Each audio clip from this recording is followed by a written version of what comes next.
On today's episode of Watch Chair Go, it's cold outside again, but we're fixing the air conditioning.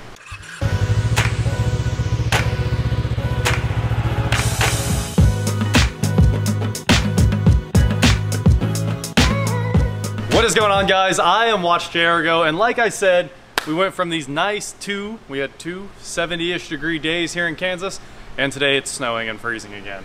So we're back to running the heat, back to the hoodies, and we're also back to fixing the air conditioning on the C5. So the issue here is, move this thing. Man, last night we cleaned up all the tools and consolidated. Things are looking much nicer around the build.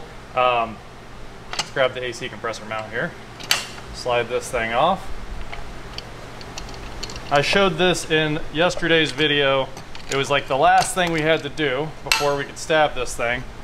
This is a recently replaced tensioner, idler, and it's in great shape, and this one is. So we have a new tensioner here. Let's see.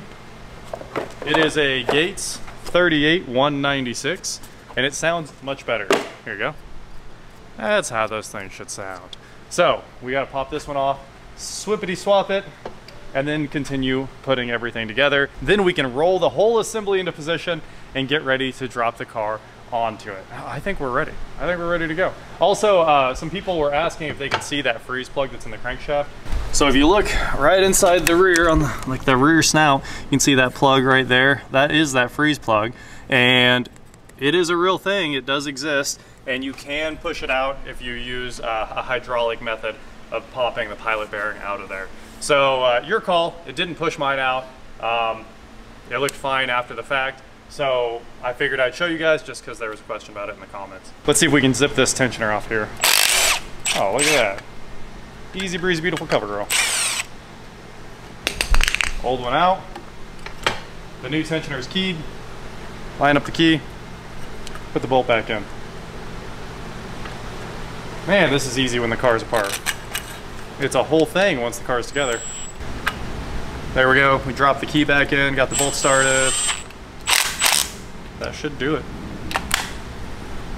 I'd like to put a pry bar on here and make sure that it moves as it should. Oh, it does. We're good. The bracket is back together with the new tensioner. That was like pretty much the fastest job ever. And all we have to do now is get this one bolt in that holds this together. Get the bracket all lined up. Looks pretty good. Yeah, we'll give it one more click. Cool. Ready for the AC compressor. We can even put the belt on right now. So we're gonna go ahead and slide, oop, there with the nut. Slide the AC compressor into place. Maybe. There it goes. We got it. This thing's dirty. Yes, I know, it could be replaced while it was out, but if I went through the comments and replaced everything that you guys have said needs replaced while I'm in there, it would have been the entire car 100%, which is just insane. So like when you're doing this stuff, just put it back together and replace it if it breaks. So listening to everyone's suggestions is pretty much the worst thing you could do. Just do what you need to do to get the car back together and running. And that's what I want to see. I want to be out driving this car, not replacing parts it doesn't need. Okay, AC compressor's on. While it's out, we're gonna go ahead and toss that belt on because that belt is, of course, the hardest one to get to. Really annoying in the car with the water pump in there. I can see how that would be a hassle, but for us right now, no big deal at all. So we'll just grab a 15 wrench, pop the tensioner, slide the belt in. This is a little tricky because I don't have I've got a special serpentine belt installing tool that makes this all easy. But it sure isn't here. I didn't know if that was gonna happen today. We got it. Good belt wrap. Everything's the same. It is the same size crank pulley. I was a little worried there for a second that it wasn't gonna fit. Belt's on. Now we do have one small issue here. Where this brake line was when we disconnected it, as it expanded and contracted, a little bit of fluid ran out the end, poured down here onto the sway bar, and just vanished the paint on the sway bar. So I'm gonna give it just a little tiny touch-up shot of paint because I do want this to look nice and black, like sway bars should look crispy. And I mean, we kind of have to do that. I want to make sure it's protected and doesn't rust after the fact. So I did just give it a really good rub down with brake clean to get all the oil off it, like 5 times, because we had to get all the paint off. The paint just shriveled up, fell off of the thing. You can see it's all over the floor here. So now that it's cleaned up, give it a shot of paint, and I think that's really the last little thing I needed to do before this went back in. That's better. We'll give it one more coat here in a second. That should get it done. All right, we got a little hit of paint on there. It's still drying. Okay, that's the second coat right there. And I just remembered, I can't stick it in here yet. We're waiting on one more thing, and that's my brother, who's gonna be here tomorrow to take the wire feed. And either we're gonna buzz this off. I'd like to buzz it off so it's pretty. And then we're gonna fill this with welding rod there so we don't have to run block off plates and it never leaks. So, you know, if you're deleting air, delete the air. That's kind of my take on it. And we're back. My brother stopped by in the middle of the night. He snuck in here like an elf and wrapped up the important part that we needed to get done. That you know, just something that I'd like to have done. So if you look right here, all right. So the elf part is done. That looks really nice. I'm not gonna have to get block off plates. And really the whole reason for that is because I couldn't get block off plates anymore. Where are they at? I looked on all the usual internet stores where you buy those things and they're all gone. And I just kind of wonder if all those people had their listings pulled or if they got scared and pulled their own listings, because it's such a simple thing to make. You would want to be making those if you were in that business, unless, you know, but whatever. On my car, we fixed it for real. And if you wanted to air back, you could just drill it out. It's very simple, but it's a real nice weld. So everything is back on the engine. We cleaned up the cradle, we wiped everything off. It's time to put this thing into position. And I think all we have to do is start pushing. So I'm gonna come over here, put some gloves on. All right, you guys are coming along for the ride. So Darrell can push the back where the transaxle is and I can push the front. Oh wow, when did it get so heavy? I think the wheel's flat spotted. Okay, here we go. I'm trying to push in at the same time. The road case wheels are so nice for this because they're soft rubber. All right, I'm gonna switch to the front and pull. Okay. Ready? Yep.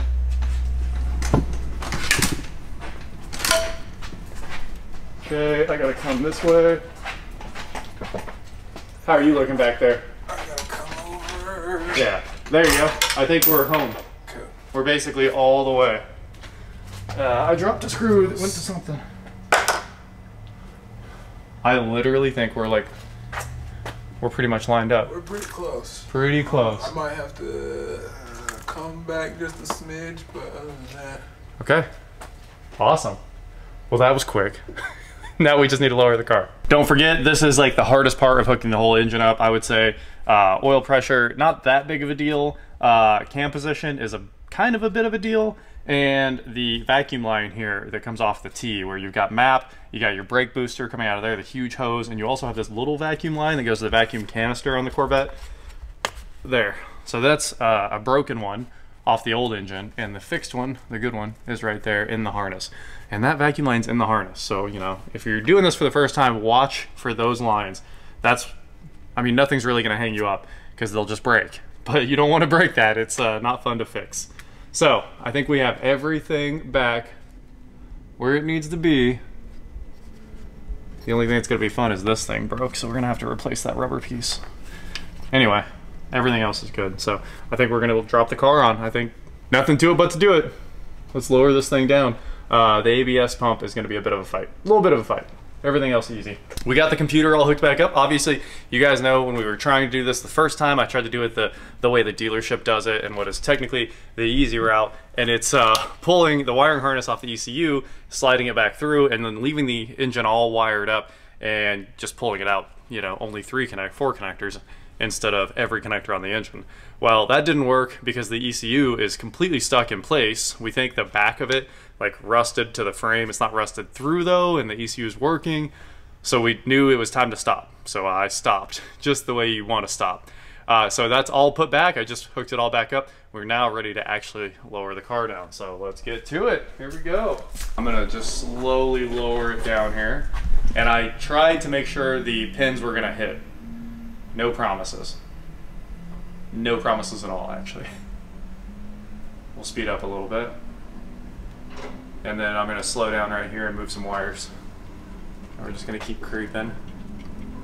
Okay, so judging from what I'm looking at right now, we might need to move up forward a smidge. You are correct, definitely. It's gonna get tricky right about here. I agree. We are at the tricky part. Let me go check the trans.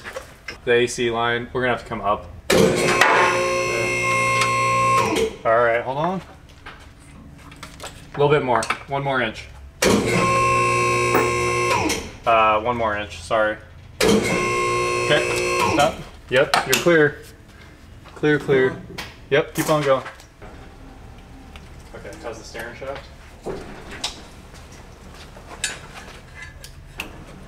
ABS pump's looking good, steering shaft's moving right.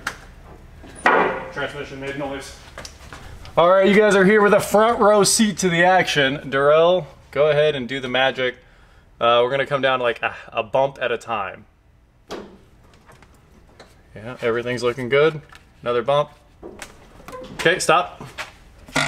Ooh. Now bump down again. 1 more bump.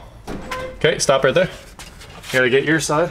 1 final check, but I think you're ready to, yeah, go ahead and give me another bump. Okay, pause right there. Pins are in. I think we're ready to take it home. Oops, that was my fault. Yep, keep going. I think here we have to start actually tightening down the bolts and sucking the cradle into the car. All right, we've got it.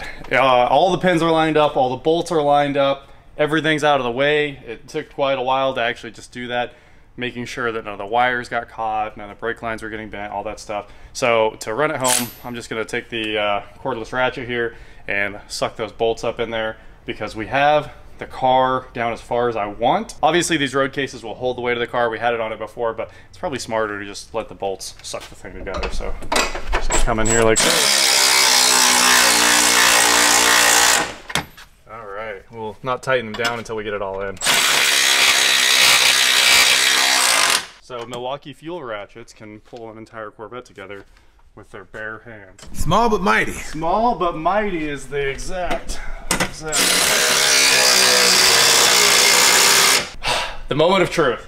That literally took like 25 minutes maybe to get this thing spun back under, lined up, and pretty much totally bolted into place. We've got all the subframe bolts in.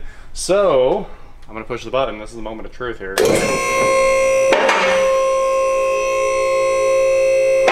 Kind of what we thought would happen. All right, before I get too far, I'm gonna go ahead and torque the subframe bolts down. We'll probably need a big ol' torque wrench for that. And I mean, obviously it doesn't need to be torqued, it just needs to be really tight. So if you want to use the factory spec, go for it, but you know, tight, which means a gigantic ratchet. And I think we're there. Everything's sitting where it needs to be. What a fun job. Putting this back together is so much more fun than taking it apart. Not to mention the engine's crispy and clean. We vacuumed the subframe and wiped it all down. And then we spilled power steering fluid everywhere. So it was really clean. Now it's a bit of a mess. Everything's gonna work out in the end. Yeah, we got out the breaker bar with the bonus MIDI sound pack. Oh, yep, see? It's got the sound pack installed.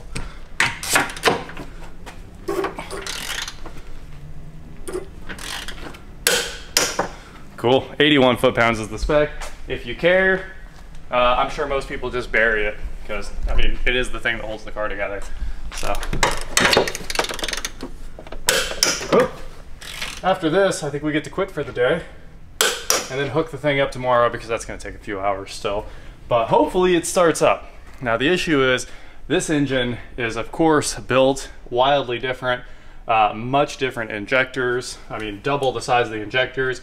So it'll probably start, but it probably won't run very well. And I almost hate to start it. So we're gonna need a baseline to flash the ECU with before we actually start it up for the first time. And there's still, oh, I think we need a radiator too. Unfortunately, that brand new radiator, a nipple snapped off of it while it was coming out. It's just something that happens. It's brittle, cheap plastic. So I'm gonna have to go get another brand new radiator for the car. But hey, C5s do like to eat radiators, so I'm not too upset about it. It can have a new radiator, and that's pretty much the last thing it needs. I'd still like to have the Z06 suspension, and we should have had that today, because today is the day it needs it. Also, we need a wheel speed sensor. The harness, not actually the sensor. The sensor is okay. This hub there, it's sensor is in there, and there's a little connector, and it has just a sub harness that connects back. That sub harness is what's ruined, so I need to go get one of those. Boom, subframe's tight.